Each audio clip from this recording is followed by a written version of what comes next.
हमारे चैनल से जुड़ने के लिए यूट्यूब पर TRA एजेंसी को सब्सक्राइब करें।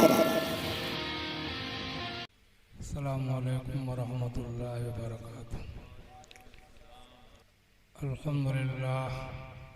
अल्हम्दुलिल्लाह कफ़ा वस्सलातु वस्सलामु अला सय्यिदिना व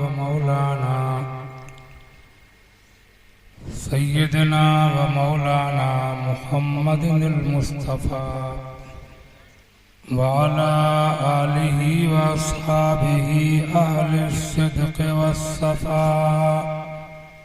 अम्मा बअदु फ़अऊज़ु बिल्लाहि मिनश शैतानिर रजीम। बिस्मिल्लाहिर रहमानिर रहीम। ला युकल्लिफुल्लाहु नफ्सन इल्ला वुस्अहा लहा मा कसबत व अलैहा मक्तसबत। आमन्तु बिल्लाहि सदक़ल्लाहु मौलानल अज़ीम व बल्लगना रसूलुहुन नबियुल करीम। बारगाह रिसालत में बुलंद आवाज़ से दुरूद शरीफ का नजराना पेश कीजिए।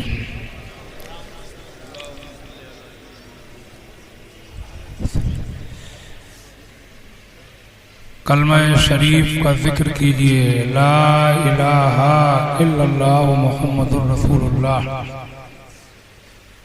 सल्लल्लाहु ताला अलैहि वसल्लम। सरजमीन कटरा पर आज का ये शानदार प्रोग्राम आप लोगों की और आपके ये मस्जिद के खतीब व इमाम इनकी कोशिश का नतीजा है। सबसे अच्छा प्रोग्राम वो है कि जिसको अल्लाह ताला अपने करम से कबूल फरमा ले। तो मेरी दुआ है कि अल्लाह ताला मेरी आपकी ये हाज़िरी और ये कोशिश मकबूल फरमाए। दुनिया तो बहुत थोड़े दिन की है, आज मरे कल दूसरा दिन। अल्लाह ताला इसको हम सबके लिए ज़रिया नजात बनाए, जन्नत का रास्ता बनाए, गुनाहों का कफ़ारा बनाए, हुजूर की शफाअत का बहाना बनाए। मैंने आज जो बयान और तकरीर करने का इरादा किया है वो सिर्फ कोई तकरीर नहीं बल्कि एक भूला हुआ सबक याद दिलाना है। आज दुनिया के हालात हमारे लिए जैसे बन गए हैं ये छिपे हुए नहीं हैं, बल्कि हम आप सब जानते हैं कि हमारी कौम दिन ब दिन नीचे को जा रही है, वैल्यू कम होती जा रही है और उसमें जो गैर हैं वो तो गैर हैं ही, खुद हमारी अपनी भी बहुत सारी कोताहियां, खामियां, कमियां और दीन से दूरियां हैं।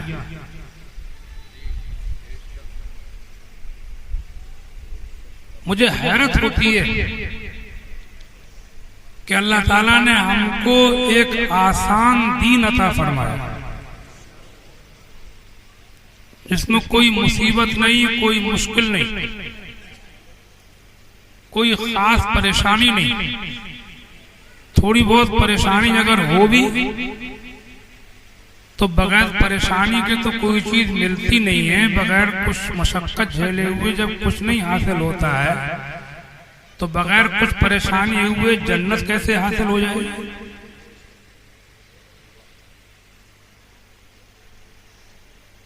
तो ऐसा दीन हमको दिया कि हम दुनिया की जिंदगी भी गुजार सकते हैं और उस दीन पर चल भी सकते हैं। न हमें खाने को मना किया, न पहनने को, न ओढ़ने को, न जाड़े से बचने को, न गर्मी से बचने को, न ब्याह शादी को, न घर मकान बनाने को। लेकिन फिर भी हम अपने दीन को ऐसे छोड़े हुए हैं कि बस कुछ पूछिए मत। हमें तो ऐसा दीन दिया गया। एक हदीस शरीफ में है, रसूल खुदा सैयद आलम सल्लल्लाहु अलैहि वसल्लम ने सहाबा से अर्ज की, अजिजना फित तरहब या रसूल अल्लाह, ए अल्लाह के रसूल हमें राहिब बनने की इजाजत दे दीजिए। क्या बनने की? राहिब। हम राहिब बन जाए। राहिब कहलाते थे वो लोग पिछली उम्मतों में जो जंगलों में रहते थे, ब्याह शादियां नहीं करते थे, घर मकान नहीं बनाते थे, काम धंधे कुछ नहीं करते थे, जंगलों में रहकर अल्लाह की इबादत करते थे। पिछली उम्मतों के वो लोग राहिब कहलाते थे। तो साहबा ने कहा कि हम भी जंगल चले जाएं, हम भी ब्याह शादी ना करें, हम भी घर मकान ना बनाएं, जंगलों में रह करके रूखी सूखी खाकर अल्लाह की इबादत करें, इजाजत दीजिए। उन्होंने क्या फरमाया? और करने की बात फरमाया, तरहब उम्मती इंतजारुस सलात फिल मसाजिद। है लोगों, मेरी उम्मत की रहमानियत यही है, तुम्हें जंगल जाने की जरूरत नहीं है।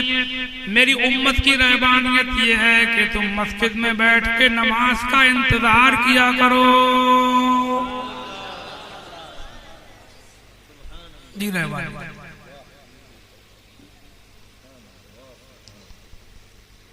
खाने पीने पहनने ओढ़ने को मना नहीं फरमाया, ब्याह शादी को मना नहीं किया, घर मकान बनाने को मना नहीं किया। फरमाया जो उन्हें जंगलों में मिलता था वो तुमको अल्लाह ताला मेरी उम्मत को वो मस्जिदों में अता फरमाएगा वो मर्तबा।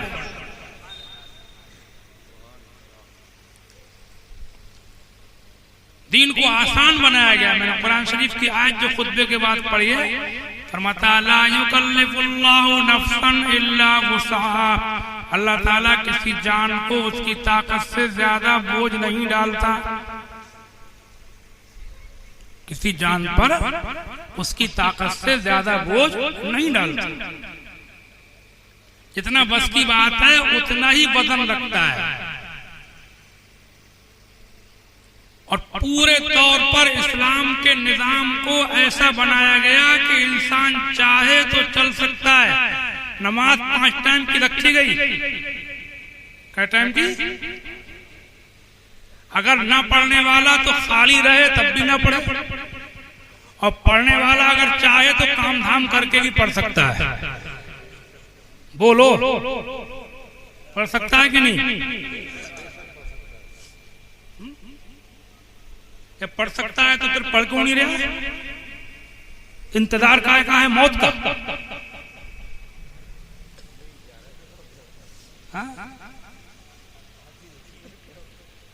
फिर उसमें आसानियां दी गई। खड़े होकर नहीं पढ़ सकते हो, बीमार हो तो बैठ के पढ़ो, बैठ के नहीं पढ़ सकते हो तो लेट के पढ़ो। अगर पानी ना मिले तो पाक मिट्टी से तयम्मुम करके पढ़ो। पानी अगर नुकसान करता हो, इतना नुकसान के बीमारी बढ़ने का अंदेशा हो, या पानी से वुदू करने गुस्ल करने से जान जाने का खतरा हो, या बीमारी बढ़ने का सही अंदेशा हो, तो पाक मिट्टी से तयम्मुम करके पढ़ो। अगर बीमार हो तो बैठ के पढ़ लो, लेट के पढ़ लो। जंगल में हो, सफर कर रहे हो, सवारी के ऊपर अगर खतरा हो कि उतरेंगे तो जानवर हमला कर देंगे, तो सवारी पे चलते चलते पढ़ो। ये सब मसले मिलेंगे आपको पता।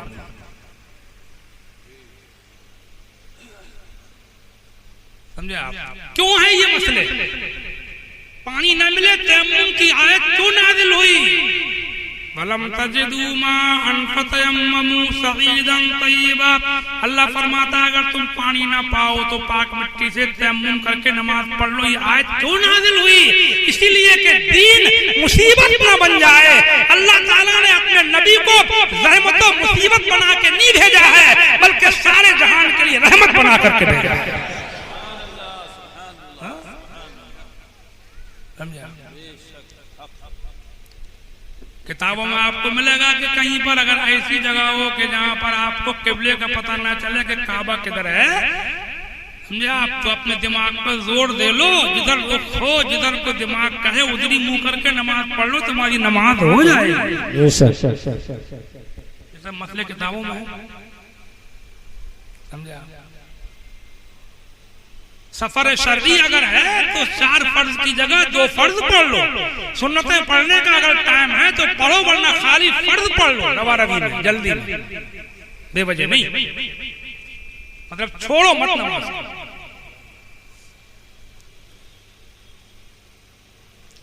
बल्कि मैंने तो ये समझा कि बहुत से लोग इसलिए दीन पर नहीं चलते हैं, उनको मसले पता नहीं, नमाज छोड़ देते हैं और ये नहीं जानते हैं कि नमाज में जो फैसिलिटीज दी गई हैं, जो सहूलतें दी गई हैं, जो आसानियां दी गई हैं, उन पर अमल करो, छोड़ो मत।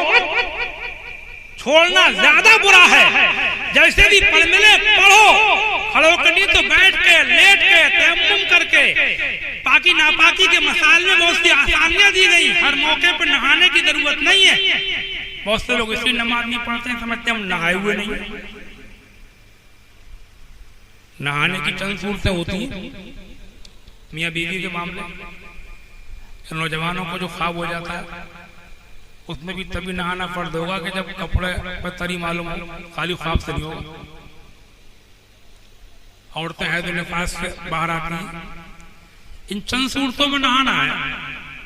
ये थोड़ी है कि जिस्म पर कोई गंदी चीज लग गई है, बगैर समझे के पेशाब कर ली, बूंद टपक गई, कपड़े पर लग गया कुछ, तो नहाना पड़ेगा, ऐसा कोई मसला नहीं है। उसमें बस ये है कि बदन पे या कपड़े पर या किसी चीज पर कोई नापाकी लग गई है तो उसको धो लो, आप हो जाओगे, नहाने की जरूरत नहीं है, या कपड़ा बदल लो, कोई बात ही नहीं है।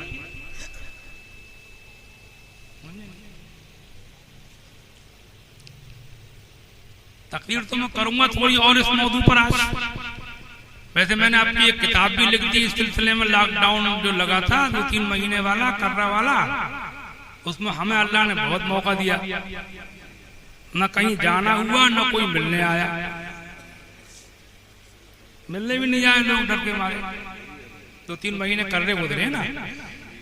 हाँ, तो भाई हमें अल्लाह ताला ने मौका दिया, हमने 2 किताबें लिख ली। किताबें 17-18 पहले से हैं हमारी, 2 किताबें और लिख ली। एक का नाम रखा दीन की बुनियाद आसानी पर। कर्री बातें तो बहुत लोग बताते हैं कि ये से नहीं होगी और वैसे नहीं होगी और ये गलत और वो गलत, ये हराम और ये नाजायज और ये मकरूह तहरीमी, इसमें वाजिब इजाज़ा, ये तो लोग बताते ही रहते हैं, ठीक है। मगर हमने ये बताया उस किताब में कि इस सब के साथ साथ ये भी देखो कि किस मजबूरी में, किस परेशानी में हमारा दीन जो है वो आसानी में भी हमारे साथ है, आराम में भी हमारे साथ है, और बीमारी, मजबूरियों, परेशानियों, सफर में भी हमारा दीन हमारे साथ है।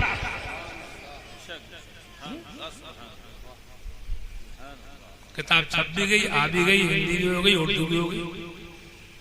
उसमें तो बहुत बातें मिलेंगी। किताब में सब बातें होती हैं, तकरीर में सब बातें, तकरीर टाइम होता है, तकरीर में सब बातें याद भी नहीं आती, लिखते टाइम तो खूब सोच सोच के लिखने का मौका मिलता है ना।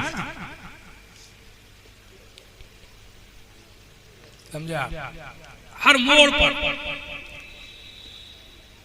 एक, बल्कि रमजान के रोजे आ रहे हैं, इन रोजों के बारे में आप गौर करेंगे तो उसको इतना ही रखा गया कि थोड़ी भूख भी लग जाए, प्यास भी लग जाए और रोजा भी हो जाए। मतलब यह है कि आदमी चाहे तो रख सकता है, इतना रखा गया। बोलो, रख सकता है नहीं?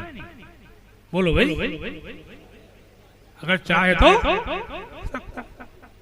इतना नहीं सताया, इतना नहीं भूखा रखा गया कि वो मर जाए, समझे आप? जाड़ों में तो 12-13 घंटे का होता है, गर्मियों में 14-15 घंटे। मैंने देखा रखने वाले कमजोर भी रख लेते हैं, बच्चे रख लेते हैं, अखबार में आते हैं बच्चे ने रोजा रखा, और न रखने वाले हट्टे कट्टे मुस्टंडे फिरते रहते हैं, खाते पीते रहते हैं।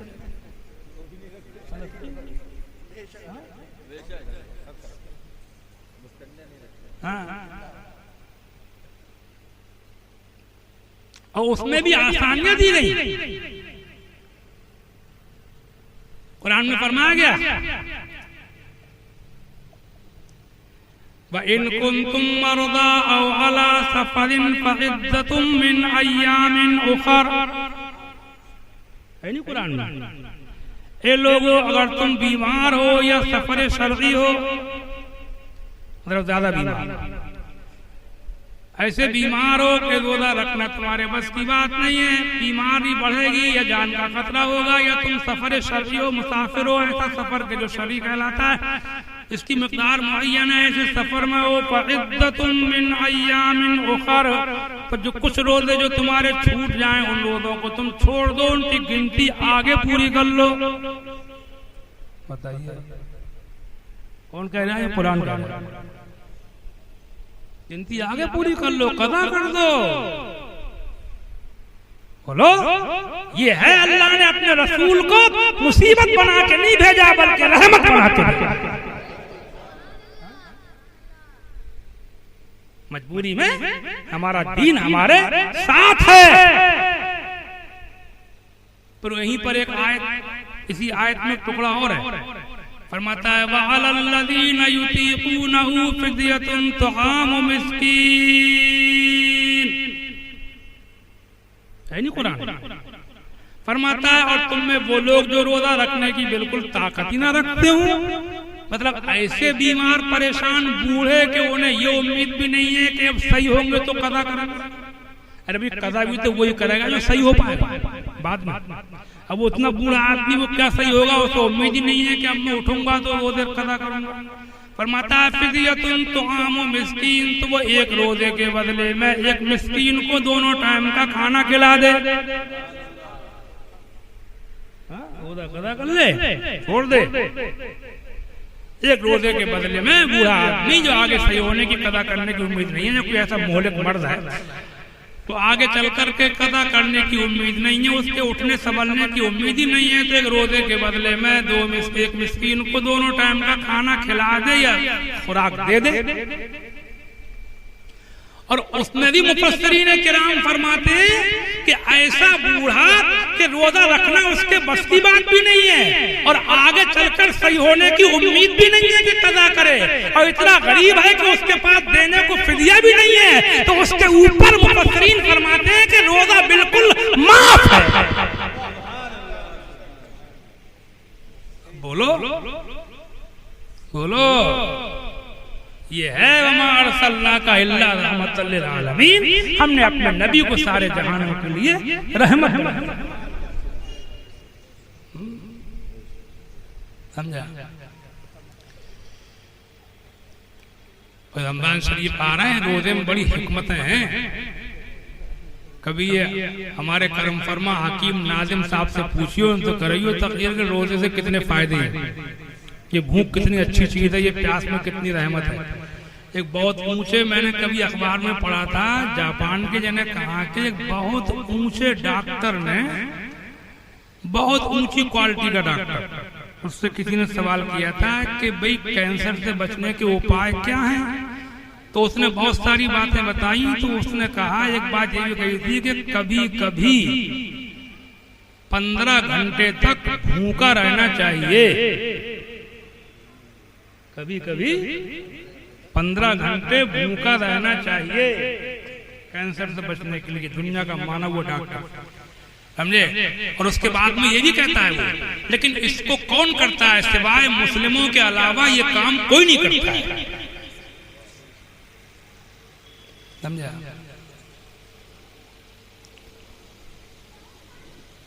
रोजा जफाकशी पैदा करता है, रोजा सब्र पैदा करता है, रोजा हिम्मत पैदा करता है। एक हदीस शरीफ सुन लो, बात लंबी नहीं करना। अल्लाह के रसूल सल्लल्लाहु अलैहि वसल्लम फरमाते हैं कि रोजेदार को अल्लाह ताला दो खुशी अता फरमाता है। क्या खुशी? सब बोलो। हाँ, एक इफ्तार के वक्त और एक क़यामत के दिन अल्लाह से मुलाकात के वक्त। छोड़ोगे रोजे? बोलो। हाँ, बल्कि मेरा मशवरा ये रहता है कि काम धंधों वाले लोग जो बहुत मशक्कत का काम करते हैं, अगर हो सके तो 11 महीने कमाओ, 1 महीने बैठ के खाओ। हो सके तो रोजे रखो। दो खुशी, एक इफ्तार के टाइम। इफ्तार टाइम की खुशी देखते ही हैं, इफ्तार के टाइम की खुशी तो देख ही रहे हैं। तुम दिन भर रोजा रख के तुम कोई शरबत मत पियो, कोई बढ़िया सा तुम समझे आप जूस मत पियो, तुम कोई जाकेदार कोल्ड ड्रिंक मत पियो। तुम रमजान के इन रोजों में सिर्फ तुम सादा पानी पी के देखना, तो सादा पानी में इतना मजा आएगा कि दुनिया में किसी को जूसों में बढ़िया वाले शरबतों में नहीं आता होगा। तुम पी के देखिए, तुम एक आध दिन सादा ही पानी पियो तुम, और देखियो उसमें इतना मजा अल्लाह तुम्हें देगा, इतना मजा किसी को मिलता ही नहीं होगा, किसी में भी मिल जाए। तुम बढ़िया खाना मत खाओ इफ्तार के बाद में, तुम इफ्तार के टाइम तुम सादा खाना खाओ, रूखी सूखी झोटी, तो तुम देखोगे कि उसमें इतना मजा आएगा, इतना मजा आएगा कि मुगल बादशाहों को, रामपुर, लखनऊ, हैदराबाद के नवाबों को बढ़िया बढ़िया दस्तरखानों पे इतना मजा नहीं मिलेगा जो रोजा रख करके रोजेदार अगर रूखी खाएगा तब भी उसे मजा, क्योंकि मजे अल्लाह देता है ना। समझे नहीं? गलत कह रहा हूँ? बोलो। क्या कितनी खुशी होती है इफ्तार के टाइम, कितनी रौनक होती है। ऐसी रौनक होती है कि गैर मुस्लिम तक शरीक हो जाते हैं मुसलमानों के साथ। इफ्तार पार्टियां करा रहे हैं, इफ्तार की बहार होती है दुनिया में। अमेरिका के व्हाइट हाउस में इफ्तार पार्टी हो रही है। छा गई दुनिया के ऊपर। कौन छा गया? ये किसका जलवा है? ये किसके दम की बहार है? ये किसका निखार है? ये किसका नूर है? ये वही नूर है जो मदीने मक्के से शुरू हुआ था, सारे आलम में फैल।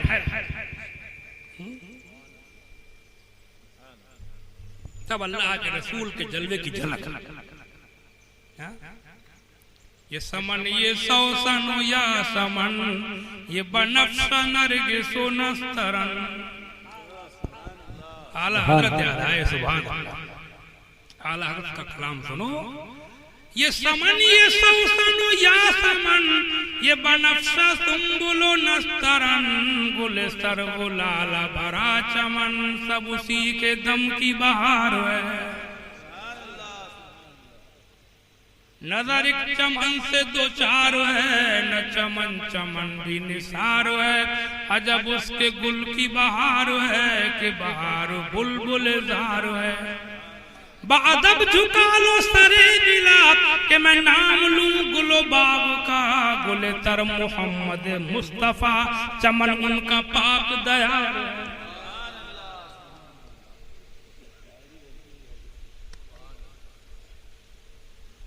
समझा? तो इफ्तार के टाइम कितनी खुशी होती है। असल में बात क्या है? बात यह है कि मजा खाने में नहीं है, मजा है भूख में। बुजुर्गों की किताबें पढ़ी है मैंने, उनमें एक बुजुर्ग का वाकया पढ़ा है कि वो जब खाना खाते तो ये फरमाते थे, या अल्लाह तेरा शुक्र है कि तूने भूख अता फरमाई। मुरीदों ने पूछा कि हुजूर खाने का शुक्र नहीं करते, भूख का शुक्र करते हैं आप? उन्होंने फरमाया कि तुम नहीं जानते हो, अगर ये भूख ना होती तो खाने का मजा ही नहीं होता। तुम पेट भरे हुए आदमी के सामने बढ़िया से बढ़िया मुरक्कन खाने ला के रख दो, जाकेदार लज्जत के आबशार खाने उनके सामने ला करके रख दो, तो भरे पेट वाला तो वो खा ही नहीं पाएगा, खाएगा भी तो उल्टी हो जाएगी, घाटी में जाएगा ही नहीं उससे। और तुम भूखा भेलाया आदमी उसके सामने तुम लहसुन की चटनी बना के रोटी रखो, वो इधर उधर को आंख खोल के देखेगा भी नहीं, बाद में बात करेगा, पहले खा लेगा बाद में बात करेगा, अगर पहले खा ले। गलत कह रहा हूँ? बोलो। बल्कि मदद परेशानियों में ही लोग आजकल आराम की तरफ को बढ़ रहे हैं। आराम, ऐश आराम, एसी, कूलर, ये बिल्डिंग वो बिल्डिंग, ये शान वो शौकत, आराम आराम आराम में मजा नहीं है, मजा परेशानी में है। जंगल में जो लोग धूप में रहते हैं, उन्हें धूप में रहने के बाद में 2-4 घंटे की धूप झेलने के बाद में, सफर करने के बाद अगर पेड़ का साया मिल जाए तो उससे पेड़ के साये में इतना मजा आएगा कि हम आपको इतना मजा एसी में नहीं आना, इतना साया आएगा। क्योंकि वो धूप में साया है ना, तो मजा साये में नहीं है, मजा एसी में नहीं है, मजा धूप में है, मजा भूख में है। समझे? एक बात याद आ गई, चलते चलते काम की बात सुन लो। ये मस्जिदों में आजकल बड़ा ऊधम करते हैं हवा के नाम पे। फर्राटे वाले पंखे, कूलर, कोहराम, इमाम साहब की आवाज ही सुनने को नहीं मिल रही है। कुरान पता ही नहीं चल रहा है कौन सा रुकू पढ़ा जा रहा है तरावी में। हवा मिल रही है खाने को,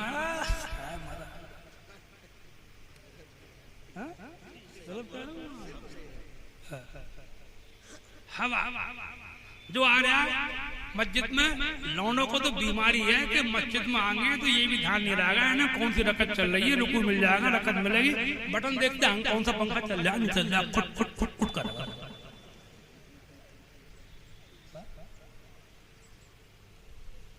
एक जगह का वाकया है कि एक मस्जिद में बत्ती चली गई, नमाज हो रही थी, असर की ईशा की कोई नमाज थी, बत्ती चली गई तो थोड़ी सी नमाज पढ़ना पड़ गई बगैर पंखों के। तो मुअज्जिन का हिसाब कर दिया, कई बत्ती थी तब भी जनरेटर चला के रखता।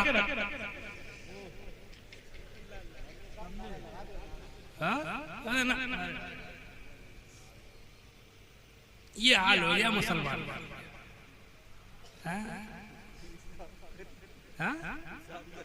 पढ़ दिया कि बत्ती थी तब भी चला गया, मतलब 2 रखते, थोड़ी सी गर्मी लग गई तो गवारा नहीं है। ये उस नबी की उम्मत का हाल है कि जिसने अपने जानिसारों के साथ अरब के रेगिस्तान के ऊपर इस्लाम का झंडा गाड़ा था, सफर पे सफर, गज़वे पे गज़वा, जिहाद पे जिहाद, आप दुनिया के अंदर जो जनाबे वाला जिनका ये हाल था कि वो गर्मी जाने को मानते ही नहीं थे, बस एक ही बात देखते थे कि जो खुदा की राह में है तो हम कामयाब।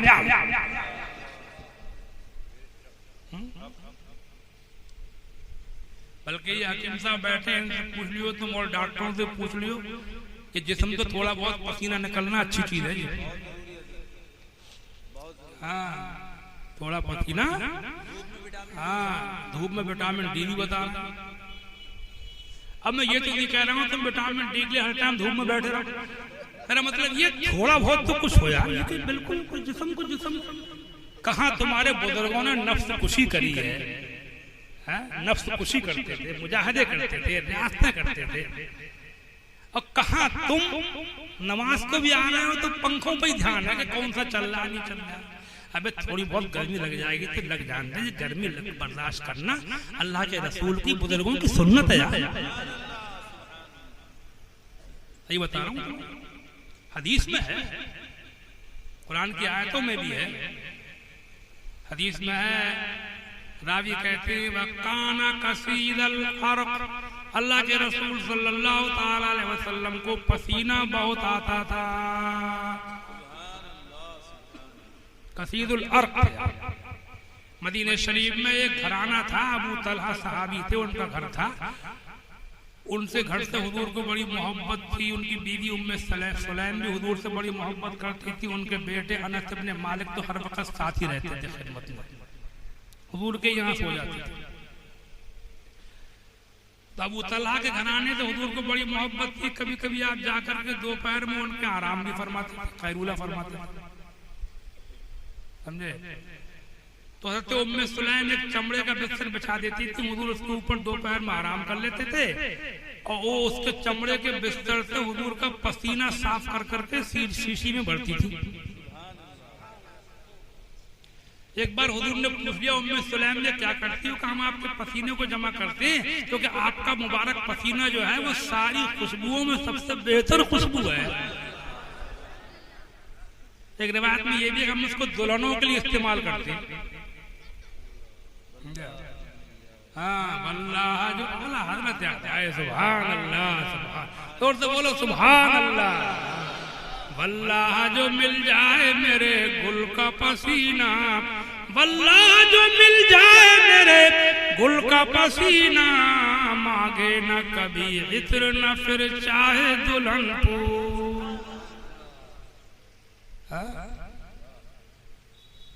अच्छा एक बात बताओ, ये सही मुस्लिम शरीफ की हदीस है, ऐसा नहीं है कि कहता हूँ मैं कोई वैसा वाला तकीदा करने वाला नहीं हूँ कि मैं खाली तकीदा करता हूँ, मेरे पास किताबें रहती हैं, मैं किताबें देखता हूँ, अल्लाह करम कर मदरसों में पढ़ाया है, पढ़ा भी है।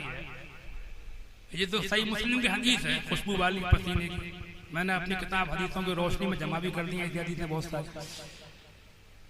अच्छा अब एक बात बताओ, अपना लोगों में किस किस के पसीने में कितनी खुशबू आती है? ज्यादा पसीने वाले आदमी के पास बैठना मुश्किल पड़ जाए। बल्कि जुमे के दिन जो नहाना सुन्नत लिखा गया है, उसमें एक हिकमत ये भी है कि मदीने शरीफ में आसपास आराब के लोग जानवर पालते थे, ऊँटों बकरियों में रहते थे, वो भी नमाज पढ़ने आते थे गाँवों के लोग मदीने शरीफ में। तो नहाने का हुक्म दिया गया ताकि जुमे की नमाज में किसी को दिक्कत ना हो, कोई ऐसा वैसा आदमी खड़ा हो गया तो नमाज पढ़ना मुश्किल पड़ जाएगा ना। तो हुजूर के पसीने में खुशबू आना ये तो हदीस से साबित है, सही हदीस है, न काटे कटे न बाटे। अब मुझे ये बताओ कि और किस किस के पसीने में खुशबू आ रही है, उसका नाम बताओ। बोलो बताओगे? एक बात तो बताओ कि हुजूर को जो अपना जैसा बशर कहते हैं, इन्हीं से पूछिए कि तुम्हारे पसीने में कितनी खुशबू आती है।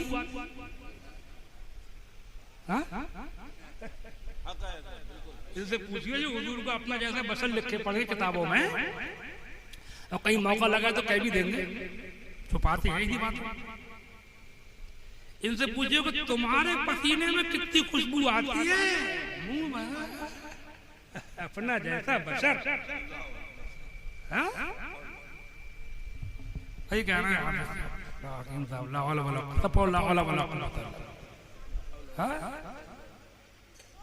अबे और तो और बातें, पसीने कोई अगर देख लेगा, हदीस पढ़ लेगा तो पसीना ही बता देगा कि औरों का मकाम और है और मोहम्मद मुस्तफा की शान और।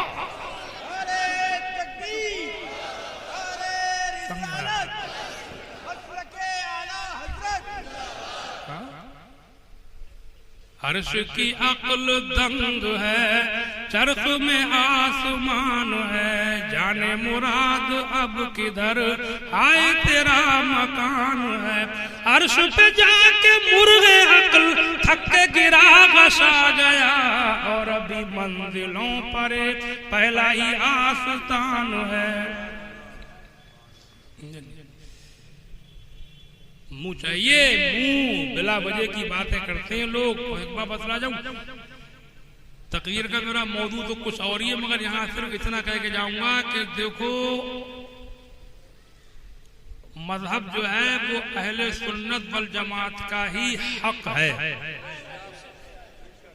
जिसकी तर्जमानी होती है आजकल मसलके आला हजरत के नाम से। मसलके आला हजरत कोई मजहब नहीं है, मजहब तो इस्लामी है। मसलके आला हजरत उसका इंट्रोडक्शन, एक तारुफ, एक पहचान, एक परिचय है। कलमा शरीफ का जिक्र कीजिए, ला इलाहा इल्लल्लाह मुहम्मदुर रसूलुल्लाह सल्लल्लाहु तआला अलैहि वसल्लम।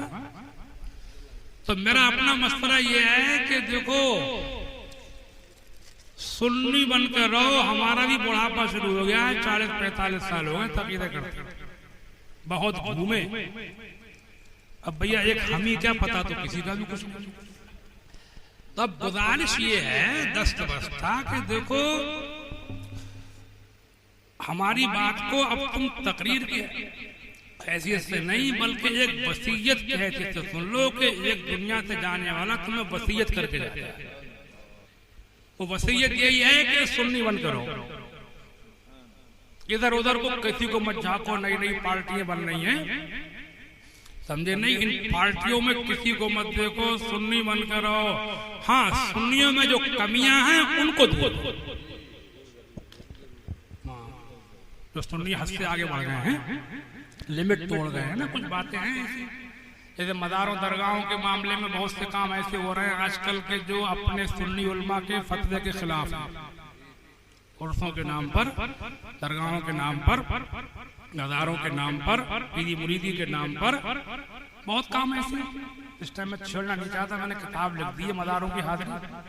ऐसी मुहर्रम शरीफ में जब आईना आता है तो उसमें भी बहुत सारे काम ऐसे होते हैं कि जो बिल्कुल मजहब के खिलाफ हैं, यानी सुन्नी उलमा के फतवे के खिलाफ। उनकी इस्लाह करो, समझे नहीं? जाती हो रही उसको पीछे हटो, उसको बातें जो खुराफात हैं उन्हें कम करो, समझे? मैंने इसमें भी किताब लिख दी है कि मुहर्रम में क्या जायज क्या ना जायज। छोटी छोटी किताबें हैं मेरी। खुराफातों से बचो। सुन्नियत खुराफातों का नाम नहीं है। सुन्नियत नाम है इबादत खुदा की हो और शरीयत के दायरे में रह करके मोहब्बत खुदा वालों से।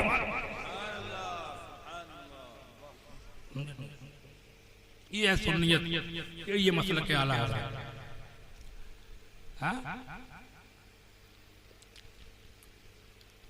अपनी या नमाज नहीं पढ़ते हो, बहुत से लोग कहते हैं वो नमाज बहुत पढ़ते हैं, तबलीग बहुत करते, तो तुझे कोई नमाज पढ़ने को मना कर रहा है, उनकी तारीफ करेगा और खुद पढ़ेगा नहीं। यार ये बात नहीं, उनकी तारीफ करेगा और खुद पढ़ेगा नहीं। एक साथ मिल गए थे मुझे एक बहुत बाबूजी up to date Anglo Indian train में बात करने लगे, बहुत दिनों की बात है। बोले हजरत और सब बातें सही है मगर अपने लोग नमाज बहुत कम पढ़ते हैं, वो लोग बहुत नमाज पढ़ते हैं। तो मैंने कहा कि आप पढ़ते हैं? तो बोले पढ़ता तो मैं भी नहीं हूँ। देखो तो मैंने कहा मुझसे कह रहे हैं? मैं तो सफर में भी नमाज पढ़ता हूँ, परेशानियां उठाई हैं नमाज की खातिर। मैंने ये फारूक भाई मेरे साथ बहुत रहे, कितने मैंने दुख झेले, कैसे कैसे कहाँ कहाँ ट्रेनों प्लेटफार्मों पे कैसी भीड़ भाड़ में नमाजें पढ़ी है। हवाई जहाज की काकपैट में नमाज पढ़ी, मैंने हवाई अड्डे में नमाज पढ़ी। मुझसे कह रहा है कि नमाज कम पढ़ती है, बात ज्यादा पढ़ती है। देखो खुद पढ़। मौलवियों से कहेगा कि वो नमाज बहुत पढ़ती है, मौलवियों से क्या कह रहा है तू पढ़। तेरे इस्लाम में क्या, तेरे दीन में क्या, मजहब में नमाज नहीं है? तेरे मुफ्ती आजम ने, तेरे आला हजरत ने तो ऐसी नमाज पढ़ी है कोई पढ़ के दिखा नहीं सकता। मैंने अपनी किताब जिक्र खुदा इमाम अहमद रज़ा में एक पूरा टॉपिक उन्वान लगाया इसी नाम से, आला हजरत की नमाज, पूरा मौजू ये। तो कुल मिलाकर के बात कहां पहुंची कि रहो सुन्नी बन के और सुन्नियों में जो कमियां हैं उन्हें दूर करो। ठीक है, बात पक्की है, बात पास है, प्रस्ताव पास हो गया। और किसी को मत देखो, और उनसे सिर्फ तुम आज की हमारी तकरीर सुन के इतना पूछ लियो कि हुजूर के पसीने में खुशबू आती थी, हदीस है कि नहीं, और उसके बाद ये पूछियो कि तुम्हारे पसीने में कितनी खुशबू आ रही है। और ज्यादा बातें मत करिए। और क्या, एक ही बात पे फैसला हो जाएगा कि तुम्हारे मौलाना ने जो लिखा है कि वो भी हम जैसे बशर हैं, समझे नहीं? हाँ ये बात। एक बात कलमा शरीफ का जिक्र कीजिए, ला इलाहा इल्लल्लाह मुहम्मद रसूलुल्लाह सल्लल्लाहु अलैहि वसल्लम। तो बात ये आ गई थी कि आराम में आराम नहीं है, परेशानी में आराम है। जितनी परेशानी उठाओगे उतना ही आराम अच्छा लगेगा।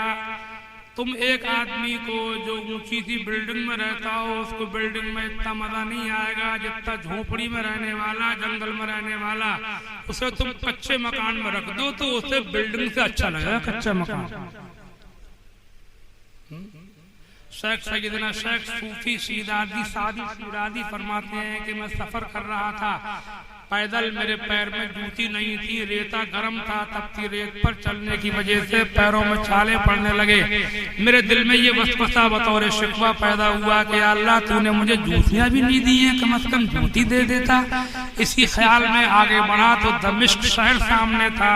जुमे की नमाज तैयार थी। जब मैं सीढ़ियों के ऊपर चढ़ रहा था तो मैंने देखा कि एक आदमी भीख मांग रहा है, उसके पैर कटे हुए हैं नीचे से। तो मैंने कहा या अल्लाह तेरा बहुत शुक्र है कि तूने जूती नहीं दी है, कम से कम पैर तो दिए। अपने से नीचे को देखा करो तो शुक्रगुजार बनोगे। गरीबों में रहोगे तो अल्लाह का शुक्र करोगे। कच्चे मकान में रहते हो तो उनको देखा करो कि जिनकी जिंदगियां किराए पे कट रही हैं, उनके मकान ही नहीं है। समझे? अल्लाह का शुक्र करोगे, अल्लाह तूने हमें अपना मकान दिया, कैसा ही सही।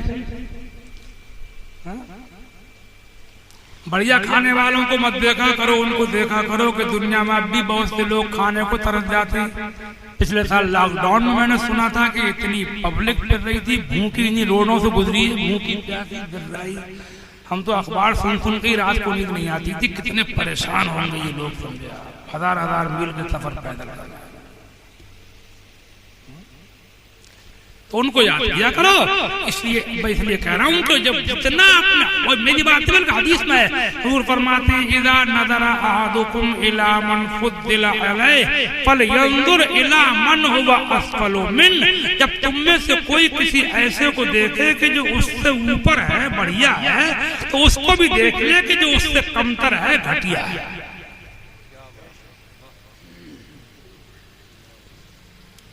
समझा? रोजे इंशाअल्लाह अल्लाह ताला तौफीक अता फरमाए। अब मैंने देखा है कि रोजे की आदमी इरादा कर लेता है तो अल्लाह ताला हिम्मत ताकत पैदा फरमा देता है। ऐसे ये ज़कात है, ज़कात फर्ज है इस्लाम में।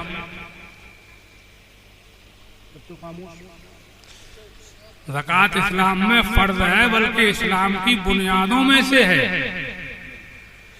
पर उसमें भी क्या आप सुनते रहते होगे मौलाना लोगों की ज़बान कि ज़कात सब पर फर्ज नहीं है, सब पर फर्ज है।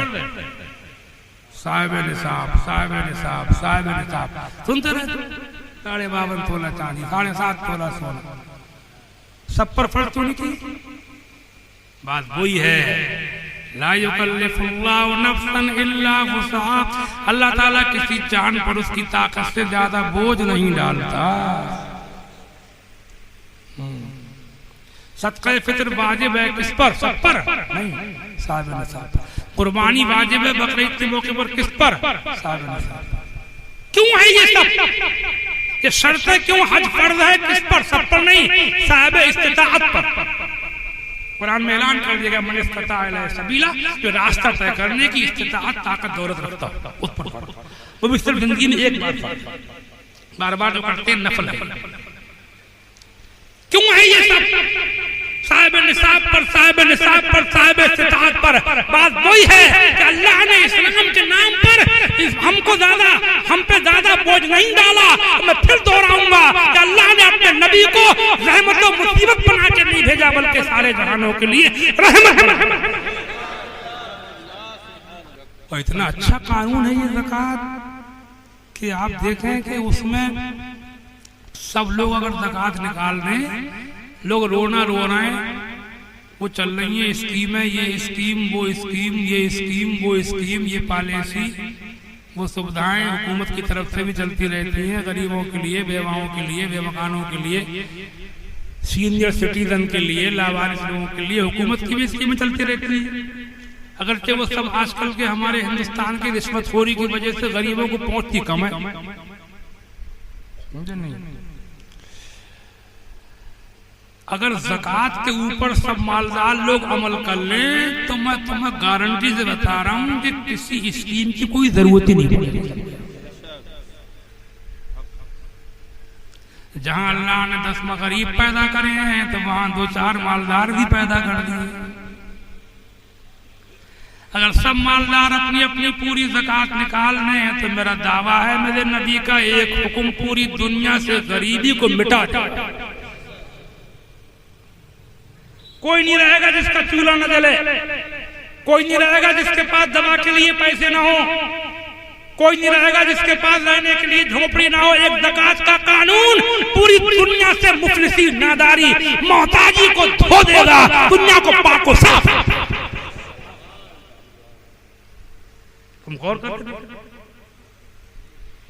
अब मजे की बात यह कि गरीबी मिट जाएगी और ज़कात निकालने से मालदार भी गरीब नहीं बनेंगे। अरे 1000 में 25 का हिसाब बैठता है, 10,000 में 250, 1 लाख में 2,500, 10 लाख में 25,000, 10 लाख में कितने? कई दफा? साल में 1 दफा। साल में एक दफा 10 लाख में 25,000 रुपए निकाले से गरीब हो जाएगा यार। 9,75,000 बचेंगे। देखें यार, अब बोलो सुभान। ये है मेरे नबी की शान। बच्चा बच्चा गरीब भी मालदार भी गरीब नहीं बनेंगे, और ज़कात निकालने से गरीबों की भी गरीबी दूर हो जाएगी। ये है वाकई मानना पड़ेगा कि दुनिया में कोई पैगाम है तो इस्लाम का पैगाम है, और दुनिया में कोई नाम है तो मोहम्मद मुस्तफा का नाम है।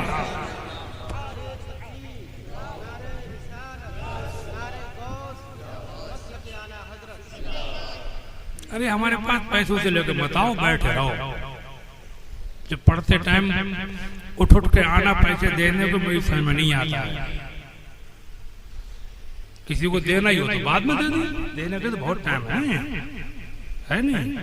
उठ के आना मेरी समझ में नहीं आता। अब बाद में भी तुम मुझे मत दो भैया, मुझे कोई परेशानी नहीं है। अपने मोहल्ले बस्ती में देखो किसे क्या परेशानी है, अपने रिश्तेदारों में देखो, मोहल्ले बस्ती में देखो, शहर में देखो किसे क्या परेशानी है। हमें मत देखो, हम तुम बता दे रहे हैं खुल के कि हमें कोई परेशानी नहीं है, समझे नहीं। और अपनी मस्जिदों के इमामों को देखो, समझे नहीं। मस्जिदों के इमामों का ख्याल रखा करो। इमामों की तनख्वाहें कम होती हैं, समझे। कभी कभार अपने मुसाफे में हफ्ते 15 दिन में कभी कभी 10-20-50 रुपए वाला मुसाफा कर लिया, तो मुसाफा करेंगे पीरों से करेंगे। जो करोड़पति पीर हो गए, करोड़पति, उन करोड़पति मियाँ से मुसाफा होगा नोटों वाला। वो क्या नाम, वो मुकद्दर जो एक एक रात में 15-15, 20-20 हजार तय करके आ रहे हैं, शायर मुकद्दर, उन पर बखेरेंगे नोट। अब वो इमाम 10-5 हजार रुपए की तनख्वाह बेचारा उसे मिल रही है गरीब को, उसको कभी नहीं होगा कि मुसाफा कर ले 30-50 रुपए। मेरा अमल भी इसी पर है, मैं भी अपने इमाम साहब से कभी कभी मुसाफा कर लेता हूँ पैसों का, समझे आप। याद रखोगे, भूल जाओगे, सही बताओ। हाँ, अरे मालदार को मालदार करा तो क्या करा, गरीब को मालदार करो। भरे पेट में रोटी डाली तो क्या डाली, खाली पेट में डालो। भरे पेट में रोटी डालोगे उसे तो उल्टी हो जाएगी, हो ही रही है उल्टी। कितने मालदार हो रहे हैं उतनी बौर आ रहे हैं, बीमारी भी हो रही है।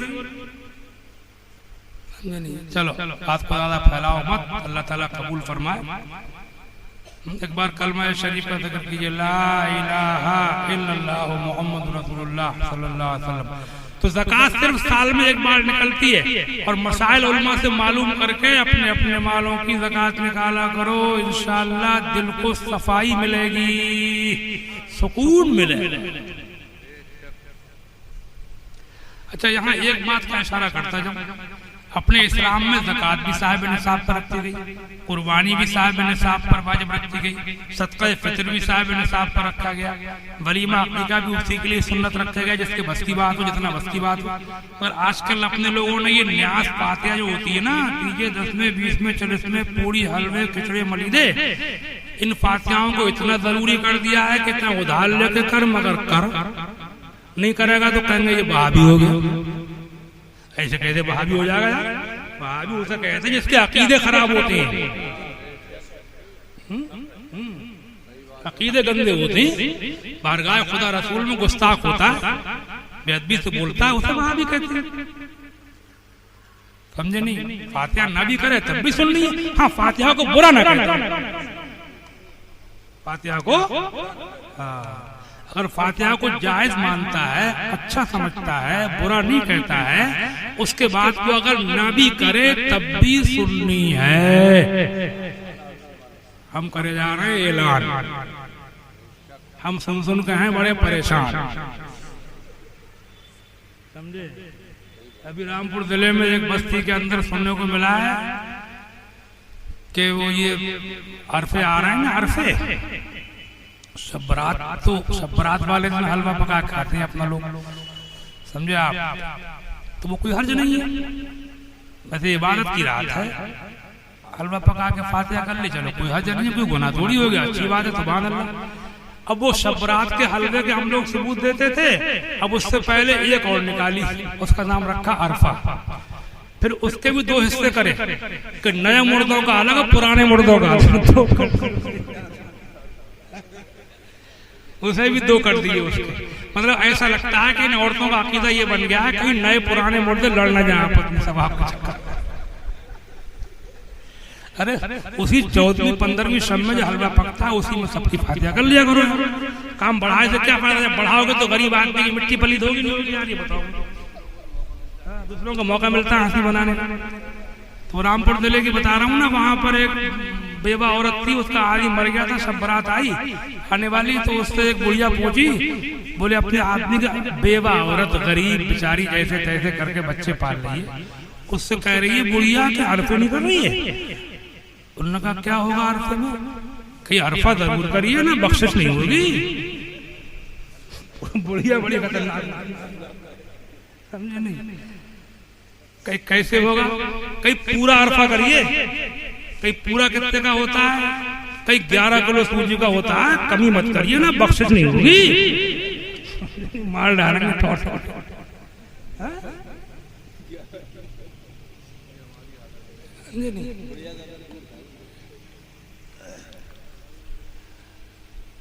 कुल मिलाकर के बात यह है कि ज्यादा लंबी बात से क्या फायदा, मैंने किताबों में लिख भी दिया, मैंने कहा सब हालात में भी लिखा है, समझे नहीं। हकीकत यही है कि न्यादो फातिहा वगैरह जितने उमूर ये हैं, मुस्तहब्बात बिदाते हसना वगैरह हैं, इन सबकी हैसियत यही है कि ऐसा नहीं इनको हाँ अच्छा कहता हूँ बुरा ना कहता हूँ, अगर कोई ना भी करे तब भी सुननी है, जबकि वो इन चीजों को अच्छा, अगर पूरियां ना बनाए तब भी सुननी है, पूरियों को बुरा ना जानता, हलवा ना पकाए तब भी सुननी, हलवे को बुरा ना जानता हूँ। हाँ चूंकि इन चीजों का रिवाज बन गया है, सुन्नियों की पहचान बन गई है, इसलिए खत्म भी नहीं करना चाहिए। सब ना करें तो थोड़े कर ले, गरीब ना करें तो मालदार कर ले, होता होना भी चाहिए, खत्म भी ना हो जाए।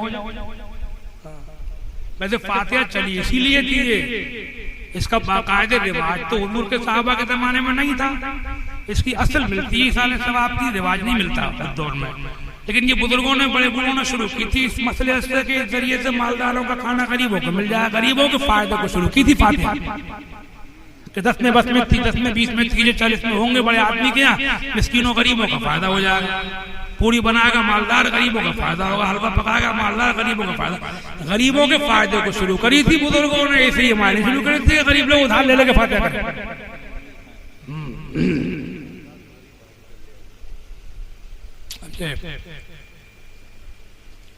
एक बार कलमा शरीफ का जिक्र कीजिए, ला इलाहा इल्लल्लाह मुहम्मदुर रसूलुल्लाह सल्लल्लाहु तआला अलैहि वसल्लम। हाँ, और जितना मौका हो उतना करो, न मौका हो मत करो, उसको बुरा न कहो, काफी, न मौका हो मत करो। ये भी जरूरी नहीं कि किसी ने 1 साल कर लिया, कह रहे हर साल करना पड़ेगा, अब उसके दिल में ये बिठा दिया कि 1 साल पूरी बनानी, हर साल नहीं बनाएगी तेरा बेड़ा गर्क हो जाएगा, तेरे घर में कुछ हो जाए। अब वो इस मारे बेचारी कहीं से करे कहीं बेड़ा गर्क ना हो जाए, कोई घर के अंदर बर्बादी ना आ जाए, कोई मर ना जाए, और डर के मारे करे। अरे अल्लाह वाले कोई बेड़े गर्क करते हैं, अल्लाह वाले तो अल्लाह की तौफीक से डूबते बेड़ों को तिराते हैं।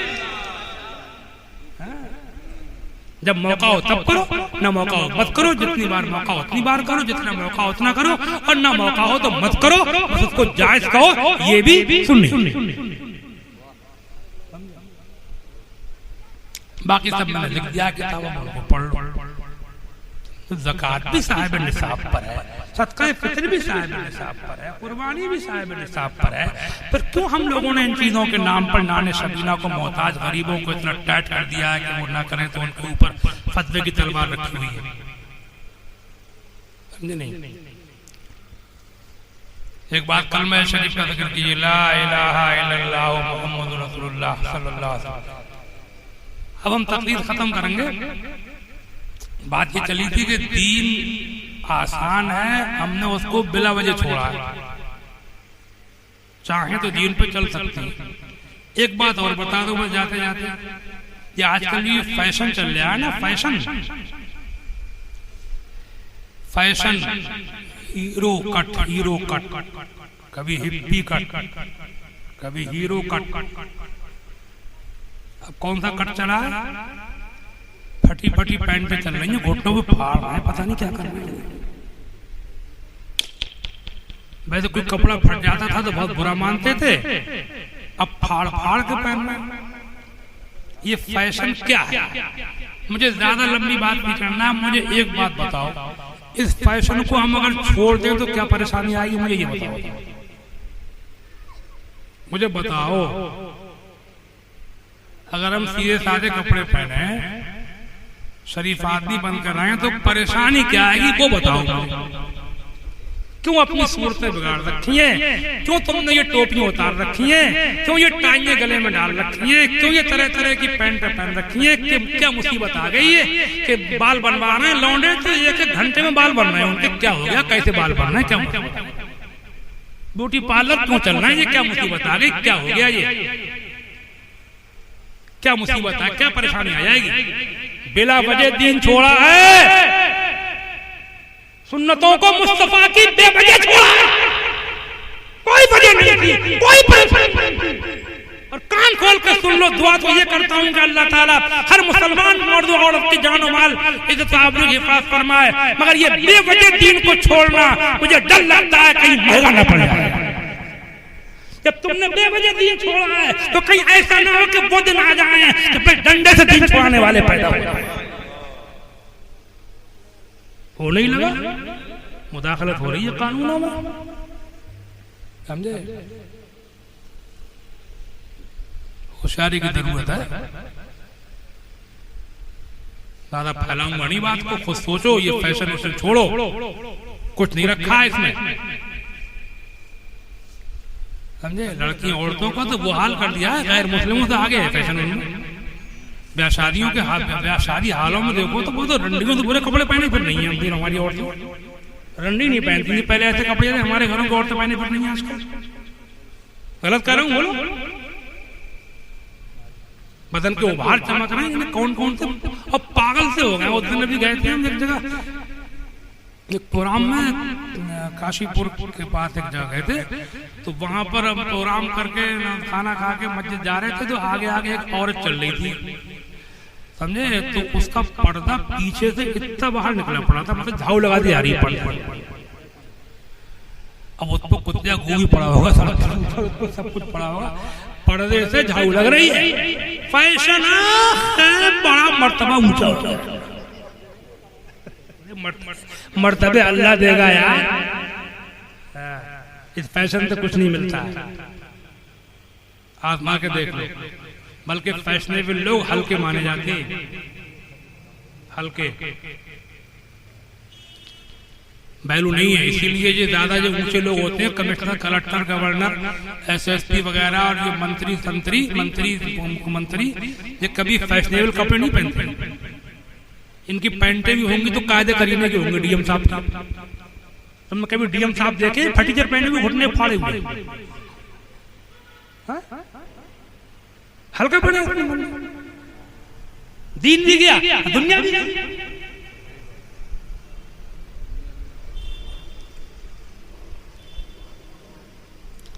अमल होगा नहीं मेरी बात पर, इंशाअल्लाह। सब बोलो इंशाअल्लाह।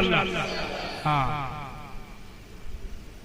एक बात और याद आ गई, इतना सी बता दो मुझे, ये ब्याह शादियों में अगर लड़की वालों से डिमांडें ना करी जाएं, भारी बारातें ना रखी जाएं, सादे सादे खाने पीने थोड़े बहुत खा करके थोड़े बहुत खर्चे करा दिए जाएं, थोड़े बहुत मामूली करें अपनी खुशी से वो, तो बारात में कौन सा मजा आ जाएगा? क्या दुल्हन बदसूरत हो जाएगी क्या? अरे कहाँ पहुंच गई ये शादी? अगर सादा शादी करोगे तो कौन सी परेशानी, बल्कि आसानी आएगी, इतना पैसा बचेगा। मैंने ये देखा कि परेशान लड़के वाले भी हैं। अभी लॉकडाउन में शादी होंगे तो लड़के वाले भी खुश थे कि हमारे पैसे बच रहे हैं। करे रहो खूब करी लोगों, तो उनका भी खर्चा होता है, ट्रांसपोर्ट खर्चा होता है, 20 गाड़ी लेके जाना पड़ रहा है। छुरी खरबूजे पे गिर रही है तो खरबूजा कट रहा है, खरबूजा छुरी पे गिर रहा है तो खरबूजा कट रहा है। कटना हम ही आपको है। शादियां हल्की करो, फुल्की करो, फालतू खर्चे खत्म करो, एक दूसरे को निभाओ, गरीबों को निभाओ, रिश्ते कबूल करो, रिश्तों को ठुकराओ मत। ठुकराने वाले बुरे भिड़ते हैं, अल्लाह उनसे राजी नहीं होता जो बेवजह रिश्तों को ठुकराता है। आपस में दूसरे को निभाओ। तुम्हारे रिश्तेदार हैं, बरादरी के हैं, तुम्हारे कुंबे कबीले के हैं, उनमें कोई बेटी है, किसी गरीब की बेटी है, उसके पास देने के लिए कुछ नहीं है, तो उस लड़की में कोई कमी है और तुम उसके रिश्तेदार हो, खानदानी हो, बरादरी के हो, तो मुझे बताओ तुम नहीं करोगे तो कौन करेगा? कहां पहुंच गए तुम? कितने दिनों की है ये दुनिया? कब तक रहोगे दुनिया में? कब तक बढ़तोगे ये जहेज?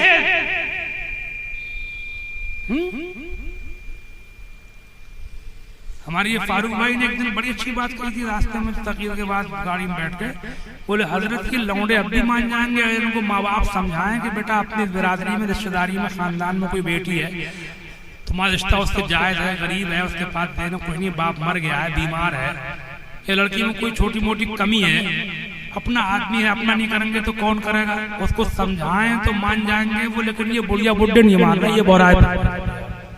लौंडा मान जाएगा, बुढ़ा नहीं मानेगा, बुढ़िया नहीं मानेगी। बताओ। एक बार मैंने बरेली में पढ़ा था अखबार में, 6-7 साल की बात है, एक लड़की लड़के का कांटेक्ट कुछ हो गया होगा, तो मोहल्ले वालों ने पंचायत करके ये कर दिया कि इनकी शादी करा दो, निकाह करा दो। लड़का भी राजी, लड़की भी राजी, घर वाले भी राजी, मगर लड़के का बाप फैल गया, दौरा पड़ गया उसके ऊपर। ऐसे कैसे कर लूंगा? बुढ़े पे दौरा पड़ गया। लेकिन जो शादी सुन्नत तरीके पे होगी उसको बहुत बुरा माना। यहाँ तक के थाने पहुंची पंचायत, बारादरी थाने का किस्सा अखबार में पढ़ा था मैंने, तो थानेदार ने मौलवी साहब को बुला के निकाह पढ़वाया। उतनी देर बाप को उसे हवालात में बंद करना पड़ा तो निकाह हुआ ना। बाप फैला फैला फैला, इतना बोरा गया बुढ़ा। लड़के को तो चाहिए लड़की, अब बुढ़े को मरते टाइम चाहिए फ्रिज, कूलर, 4 व्हीलर, बुलेट। बुढ़ा कबर में बुढ़ा मरने को बैठा, आग लगी पड़ी इस टाइम। अभी लड़की एक आयशा केस हुआ है, वो राजस्थान की लड़की, अहमदाबाद की लड़की, राजस्थान में शादी हुई थी, उसके ऊपर घर से उसको निकाल दिया, क्या मुकदमा चल रहा था, काफी दिया भला भी था, मगर फिर भी परेशान थी, खुदकुशी कर। एक आयशा का किस्सा मीडिया ने उभार दिया। रोजाना कितने ऐसे किस्से हो रहे हैं। आग लगी पड़ेगी, झुलती हुई है दुनिया इस टाइम, इस आग को बुझाओ, इंशाअल्लाह तुमको खुदा की रज़ा हासिल होगी। हिम्मत करो। फिर उसके बाद लगाना नारा, मेरे नबी की ये एहसान बच्चा बच्चा है। खाली नारों से होना कुछ नहीं है। ऊपर नारे लग रहे हैं, ऊपर झंडे लगे हुए बारहवीं शरीफ के, और अंदर आग लगी हुई है घरों में। मेरे पास कितने फोन आते हैं दुआएं कराने वाले के बेटियों की शादी नहीं हो रही है, 5-5 बेटियां बैठी हैं घरों में, जवान, रिश्ते नहीं हो रहे हैं, रिश्ते नहीं हो रहे हैं। रो रहे लोग, क्यों रो रहे हैं? ये कौन बुला रहा है इनको? इन्हें हिंदू बुला रहे हैं, इन्हें ईसाई बुला रहे हैं, इन्हें हमें बुला रहे हैं। समझे?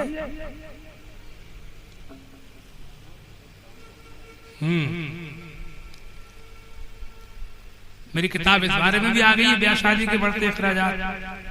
अच्छा, वो जो बात मैंने कही थी जफाकशी वाली, मस्जिदों में मेरा मशवरा ये है कि आवाज करने वाले कूलर पंखे न लगाए जाए। थोड़ी बहुत गर्मी लगे, अगर पंखे हों, पंखों में ज्यादा आवाज होती भी नहीं। मैंने भी एक मस्जिद अल्लाह की तौफीक से तामीर की है, खूब बड़ी है, 10 साल हो गए। तो मैंने साफ कह दिया कि यहाँ कूलर और फर्राटा नहीं चलेगा। जैसे फर्राटा खाना है, जाओ कहीं जाओ, यहाँ पंखा तो चलेगा। इतनी की इजाजत दी मैंने, बस वही है मेरे। कोई परेशानी नहीं होती।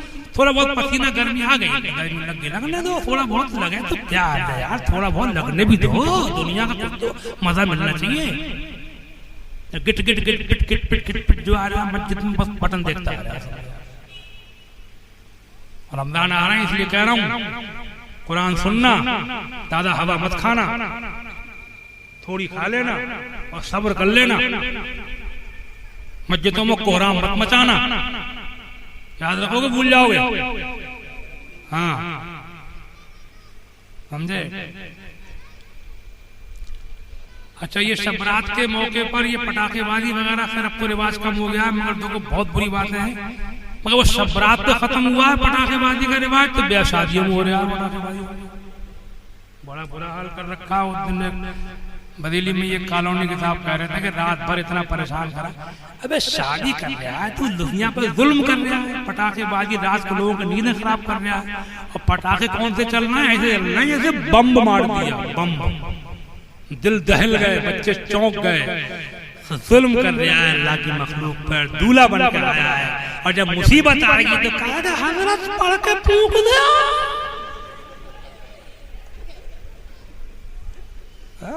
बड़ा परेशान हो, वो कभी वो बीमार कभी वो बीमार, दवा फायदा नहीं कर रही है हजरत। और उस टाइम नहीं पूछा था जब पूरे मोहल्ले को जगा रहा था, बहू लेकर आया था कि हजरत क्या करो क्या ना करो।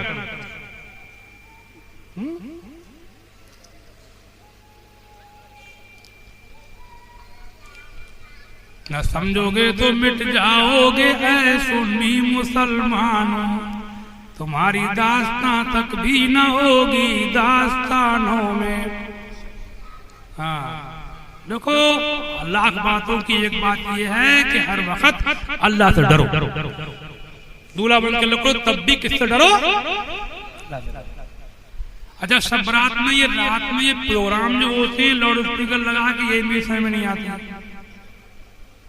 ये जिक्र इबादत तस्बीह और नफल की रात है। थोड़ी बहुत देर हल्का फुल्का लाउड स्पीकर लगा के आधे घंटे कुछ सब रात के फजाइल वगैरह बता दिए जाए, कोई हर्ज नहीं है। बात जगह रात भर 12 सुराइयां लगा करके प्रोग्राम चल रहे हैं, ना इबादत कर रहे हैं, ना औरतों घर में करने दे रहे हैं, ना किसी करने दे रहे हैं। कोई नफल पढ़े तो पढ़ नहीं सकता, कोई तस्बीह पढ़े तो पढ़ नहीं सकता, उसके कान पर फजाई लगी। बुरा लगे भला लगे, साफ बात है। इन रातों में प्रोग्राम करना नहीं समझ में नहीं आता। लाउड स्पीकर लगा अगर हो तो आधे घंटे बहुत में बहुत हल्की आवाज से कुछ बातें समझा दी जाए, फिर लोगों को रात में इबादत करने का, जिक्र करने का, शुक्र करने का, तस्बीह पढ़ने का मस्जिदों में, घरों में मौका दिया जाए। ठीक है? हाँ, अब हम जा रहे हैं आपकी खिदमत से। हर आने वाले को जाना है, जलसे से ही नहीं जाना है, दुनिया से ही जाना है। हाँ, अल्लाह ताला तौफीक अता फरमाए और दीन की आसानी, दीन की बुनियाद आसानी पर इस मौजू पर हमने तकरीर की। फैशन छोड़ो, हाथ निकालो, नमाज पढ़ो, रोजे रखो, अल्लाह मौका दे हज करो, फैशन छोड़ो, ब्याह शादियां हल्की करो, एक दूसरे को निभाओ। हाँ? और जनाब वाला बाकी हमारी किताबें भी पढ़ा करो, ले लिया करो। ये नई किताबें जो आई हैं दीन की बुनियाद आसानी पर और वगैरह बात कहीं लगी होंगी, किताबें देख लेना, जलसे के बाद में हासिल कर लेना, पढ़ो किताबें। समझे आप? मैं चाहता हूँ दीन फैले। जाते जाते मैं आपको फिर ये बता जा रहा हूँ कि देखो, हमारी भलाई हमारे दीन में है, हमारी दुनिया भी हमारे दीन में है। तुम गौर करना। तरीके मुस्तफा को छोड़ना है वजह बर्बादी, इसी से कौम दुनिया में हुई बेइक्तिदार अपनी। हमें करनी है शाइन शायबत की रजा, जो ही वो अपने हो गए तो रहमत परवरदिगार अपनी। और न दो इल्जाम, इसी जमीन में ये कुछ शेर लिखे थे हज़रत रेहान मिल्लत मौलाना रेहान रज़ा खान रहमतुल्लाह अलैह। न दो इल्जाम गुलची को चमन के बागबां तुम हो, तुम्हारे दौर में कैसे लुटी फसले बहार अपनी। मुनासिब है यही रेहाना दिल फैसला कर ले कि चमन में खुद ही देखेंगे चमन वाले बहार अपनी।